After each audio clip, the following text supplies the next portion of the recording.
Praise the Lord. ஆண்டவராகிய இயேசு கிறிஸ்துவின் வருகையில் நாம் எடுத்துக்கொள்ளப்பட ஆயத்தமாக இருப்பது எப்படி? ஆண்டவராகிய இயேசு கிறிஸ்துவின் வருகை குறித்து வேதத்தில் சொல்லப்பட்டு இருக்கிற தீர்க்க தரிசனங்கள் எல்லாம் தீர்க்கமாக நிறைவேறி கொண்டிருக்கின்றன. நாம் அவரை மகிமையிலே தரிசிப்பது மாத்திரமே இனி நிறைவேற வேண்டியது.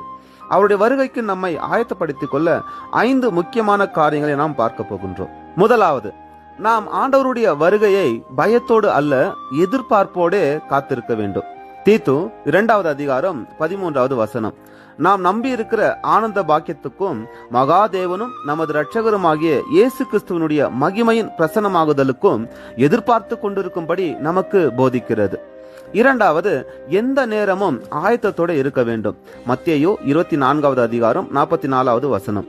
நீங்கள் நினையாத நாழிகையிலே மனுஷகுமாரன் வருவார், ஆதலால் நீங்களும் ஆயத்தமாய் இருங்கள். 10 கன்னிகைகளில் ஆயத்தமாக இருந்த 5 கன்னிகைகள் தான் சேர்த்து கொள்ளப்பட்டார்கள். மற்ற 5 பேர் கைவிடப்பட்டார்கள். கதவும் அடைக்கப்பட்டது. மூன்றாவது, நற்செய்தியை பிரசங்கிக்க வேண்டும். அதாவது நாம இயேசு கிறிஸ்துவின் மகிமையின் பிரசன்னமாகுதலில் எடுத்துக்கொள்ளப்படுவது போல எல்லா மனுக்குலமும் பங்கு பெற வேண்டும். அதற்கு நாம சுவிசேஷத்தை பிரசங்கிக்க வேண்டும்.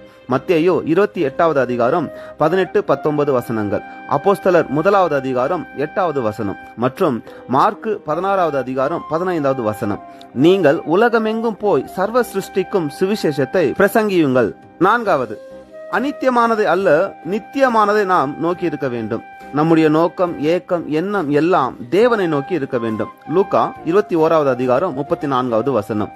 உங்கள் இருதயங்கள் பெருந்திண்டியினாலும் வெறியினாலும், அதாவது குடிவெறியினாலும் லௌகீக கவலையினாலும் பாரம் அடையாத படிக்கும், நீங்கள் நினையாத நேரத்தில் அந்த நாள் உங்கள் மேல் வராத படிக்கும் எச்சரிக்கையாயிருங்கள். கடைசியாக 5வது, எச்சரிக்கையாயிருங்கள், விழித்திருங்கள், ஜெபம் பண்ணுங்கள். மார்க்கு 13வது அதிகாரம் 33வது வசனம். அக்காலத்தை நீங்கள் அறியாதபடியால் எச்சரிக்கையாயிருங்கள், விழித்திருந்து ஜெபம் பண்ணுங்கள். கிறிஸ்துவுக்குள் அன்பான சகோதர சகோதரிகளே, நாம் வாழ்கின்ற இந்த நாட்கள் மிகவும் முக்கியமான நாட்கள். இந்த பூமியின் மீது மிக பெரிய நியாய தீர்ப்பு வரப்போகிறது. ஆண்டவருடைய வருகையில் நாம் கைவிடப்பட்டோமானால் அந்த பொல்லாத மகா உபத்திரவத்திலே தள்ளப்படுவோம். நாம் தப்பிக்க ஒரே வழி, லூக்கா 21வது அதிகாரம் 36வது வசனத்தில் கர்த்தராகிய இயேசு கிறிஸ்து சொல்லுகிறார், ஆகையால் இனி சம்பவிக்க போகிற இவைகளுக்கெல்லாம் நீங்கள் தப்பி மனுஷகுமாரனுக்கு முன்பாக நிற்க பாத்திரவான்களாக எண்ணப்படுவதற்கு எப்பொழுதும் ஜெபம் பண்ணி விழித்திருங்கள் என்று.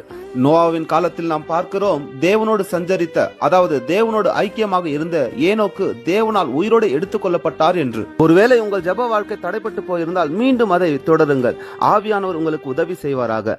ஆகையால் பிரியமானவர்களே, இவைகளை வர காத்திருக்கிற நீங்கள் கரையற்றவர்களும் பிழை இல்லாதவர்களுமாய் சமாதானத்தோடு அவர் சந்நிதியில் காணப்படும்படி ஜாக்கிரதையாயிருங்கள்.